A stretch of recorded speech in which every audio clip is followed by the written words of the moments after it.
best hoodie fabric for your clothing brand. Ano ba yung the best fabric na pwede mong mapili sa clothing brand mo? And pag-uusapan natin sa video na to, yung differences ng hoodie fabrics, magkano yung difference sila, at saan ka pwedeng bumili ng mga fabrics na to.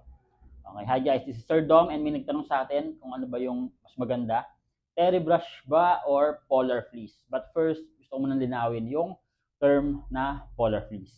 Naglalagay ako ng sample dito ng polar fleece. Kung ganito yung polar fleece na sinasabi mo, baligtaran kasi usually, pag sinabing polar fleece, ito yung fleece side. Ayan. Sabi mong polar fleece is parehong side is ganito. Lagyan akong sample dyan. Ayan. So ano ba yung mas maganda? Meron na akong tatlong jacket dito. Tatlong hoodie. Ayan. Pag titingnan mo, parang walang differences. Malayo, di ba? Pero magkakaibang tela yan. Meron tayong French terry. Then meron tayong, this one's French terry. This one is French terry na brush or fleece. And this one, French terry din na brush. Pero magkaiba sila. Okay, number one. Pakita ko muna yung pinagkaiba. Pagka French terry is smooth yung labas niya. Then sa loob niya is parang nakaloops siya. Ito. Ayan. Yan. Ganyan yung loob ng French terry. So usually, mas manipis siya compared sa mga susunod na ipapakita ko. Okay. French terry, ito, na brushed. Ganito naman siya. Smooth naman, smooth din yung labas niya.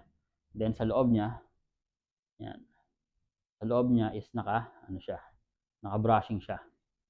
Yan, yung parang may himulmol yan. Yan. So yung terry brush na to, or tinatawag na terry fleece, bago siya maging ganito, is ganito muna yung itsura niya. Okay, parang ito yung raw form niya. Ganyan, may loops na ganyan. Tapos dadaan sa makina yan, na magbabrushing siya, or napping na tinatawag, kaya siya magiging brushed na ganito. Kaya siya magiging brushed na. Yan. So ito yung original form. Pag dumaan sa makina ng brushing or napping, magiging ganito siya. Okay? Next one is terry brush din. Terry brush din pero mas makapal. Now, may nagsisirculate kasi sa online, may nakikita ako na nagbebenta ng ganitong klase, and ewan ko kung marketing term lang nila yun, polar fleece yung tawag nila. So baka ito yung sinasabi mo na polar fleece, Mr. Canaways. Okay, so ito is terry brush din to. Pero kung ito yung sinasabing polar fleece, kasi look, mas makapal siya. Ayan, mas makapal yung mga hibla niya. Ayan. So kung ito yung tinatawag na polar fleece, sige, pero terry brush to. Terry brush din to. Okay. Ngayon, yung pinagkaiba nila is yung French terry, so yung pinakamanipis sa lahat, kasi hindi pa siya na-process. Pero again, depende pa rin yun sa contents ng tela mo. Kung hindi mo pa alam pinagkaiba ng mga tela, panoorin mo yung unang video ko na to. Ilalagay ko dyan. Ayan. So, French terry, usually manipis siya. So, next naman is yung French terry na brushed. Usually, mas makapal naman siya. So, pagka gusto mo ng pang malamig talaga, mag-release ka ng winter collection. Kahit wala namang winter sa atin. Sige. So, yun. Then, ito pinakamakapal na meron tayo ngayon. Yung French terry na brushed. Ngayon, ano ba pinagkaiba? This one is imported. This one is locally made. Ngayon, paano ba nagkakaiba-iba kahit pareho silang terry brush? Nagkakaiba sila, number one, syempre sa contents ng tela. Sinasabi ko, panoorin mo muna kung CVC siya or TC siya, or cotton yung loob, polyester yung labas, cotton yung loob. Doon nagbabasa yun. Tapos example lang natin, bakit ba ito is mas makapal yung mga hibla niya. Okay?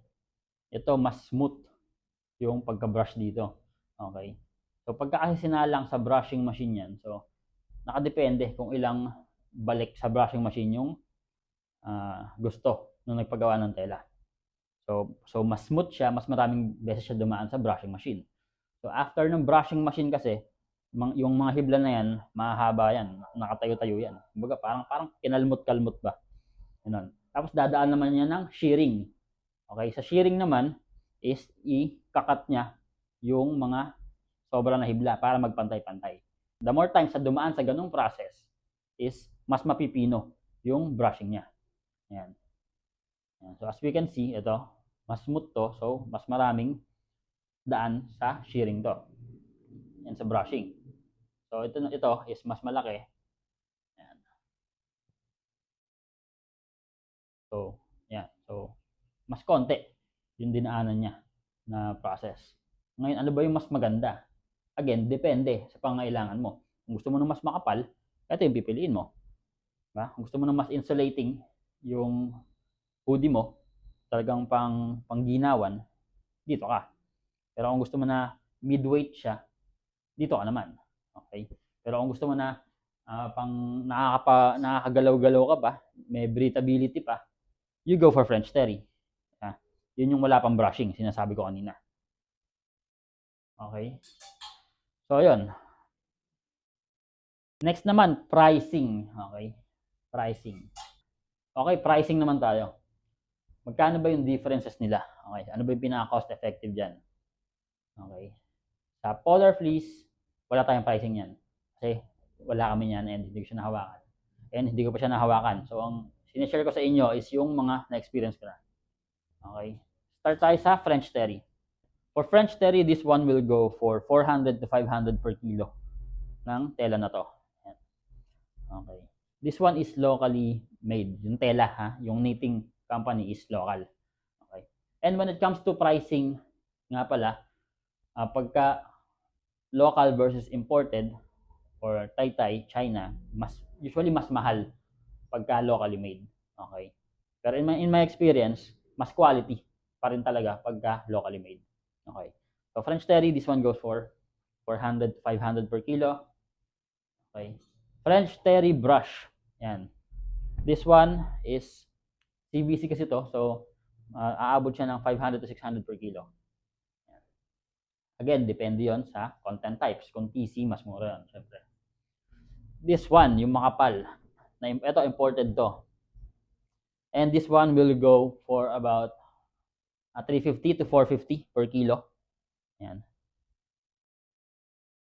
Pero depende pa rin sa contents. So ayun, sa pricing, kung gusto mo ng kayang afford ng masa, yan. So you can go for imported like this one. And kung gusto mo na mas premium end, you can go for locally made na mga knitted fabrics, yeah, like this one, pinakita ko. Yan. Itong suot ko is locally made yung tela nito. Okay, next. Saan ka naman makakabili ng mga fabrics na to, ng mga hoodie fabrics? Okay, pull up your Google Maps, type mo dyan, Shell, Highway 2000, Taytay Rizal. Ayan may nuggets tayo for this video. Okay. Yan. So, yan. Magkakadikit dyan yung mga supplier ng hoodie or ibang tela pa. So, search nyo lang dyan. Okay. Then, if kailangan nyo ng cut and sew, syempre, kami, nagka-cut and sew kami. PM mo na ako. So, that's it for this video. And thank you sa panonood. Kung meron ka natutunan sa video na to, type mo naman, Team Hoodie. And kung may kakilala ka na pwedeng matulungan ng video na to, please share this video for them. Hindi tayo nag-i-add sa mga videos na to. The only way this grows is by sharing and engaging in these videos. And gagawa pa tayo ng maraming videos for this page. So, ayan. Thank you so much. Bye.